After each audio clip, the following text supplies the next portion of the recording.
આગળ વાત કરીશું એક મહત્વના સમાચાર વિશે। મહત્વપૂર્ણ સમાચાર સામે આવી રહ્યા છે। રાષ્ટ્રપતિ મુર્મુ દ્વારકાધીશની મુલાકાતે આવવાના છે, તેને લઈને તમામ તૈયારીઓ કરી લેવામાં આવી છે। 2 દિવસ ગુજરાતના પ્રવાસે છે। રાષ્ટ્રપતિના આગમનને લઈને પોલીસનો ચુસ્ત બંદોબસ્ત ગોઠવી દેવામાં આવ્યો છે। દ્વારકાધીશના દર્શન કરવા માટે તેઓ પહોંચવાના છે। રાષ્ટ્રપતિ મુર્મુ દ્વારકાધીશના દર્શન કરી પૂજા અર્ચના કરશે, તેમના ચરણોમાં શીશ ઝુકાવીને આશીર્વાદ મેળવવાના છે। ત્યારે તમામ તૈયારીઓ પૂર્ણ કરી દેવામાં આવી છે। દ્વારકામાં હેલિકોપ્ટરનું 10:30 વાગે આગમન થવાનું હતું। થોડીવારમાં તે હેલિકોપ્ટર આવશે અને રાષ્ટ્રપતિ પહોંચવાના છે।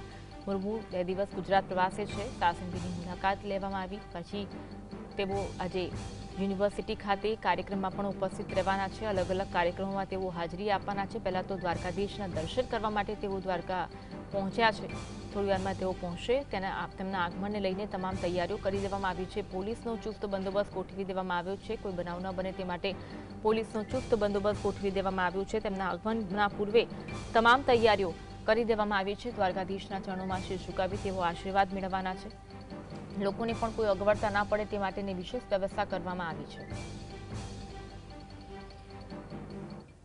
આજ અંગે વધુ વાત કરીશું। સંવાદદાતા નારાયણ અમારી સાથે લાઈવ જોડાયા છે। નારાયણ, રાષ્ટ્રપતિ મુર્મુ દ્વારકાધીશ દર્શન કરવા માટે પહોંચવાના છે, તેને લઈને તૈયારીઓ કરવામાં આવી રહી છે, વિગત જણાવશો? જી, વાત કરવામાં આવે તો દેશના રાષ્ટ્રપતિ છે જે દ્વારકાધીશ મંદિરે આજ આવવાના હોય ત્યારે વાત કરવામાં આવે તો રુક્ષ્મણી પછી મંદિર પાસે આવેલું જે હેલિપેડ છે ત્યાં તેનું આગમન થશે। ત્યારબાદ દ્વારકાધીશ મંદિરે બાય રોડ જે છે તેઓ ત્યાં દ્વારકાધીશ મંદિરે પહોંચશે અને દ્વારકાધીશ મંદિર પહોંચીને જ જે 10:45 જે શૃંગાર આરતી કરવામાં આવે છે તેમનો લાભ લેશે। ત્યારબાદ પાદુકા દર્શન જે છે એની પણ પૂજા કરશે અને ત્યારબાદ જે દ્વારકાધીશ મંદિરે દર્શન કરી અને વાત કરવામાં આવે તો દેશના રાષ્ટ્રપતિ જ્યારે દ્વારકા આવતા હોય ત્યારે કોઈ અનિચ્છનીય બનાવ ન બને તે માટે જે પોલીસ બંદોબસ્ત પણ ચુસ્ત ગોઠવવામાં આવ્યો છે। જી, લોકોને કોઈ અગવડતા ના પડે અને લોકો પણ સરળતાથી દર્શન કરી શકે તે માટેની કઈ વિશેષ વ્યવસ્થા કરવામાં આવી છે?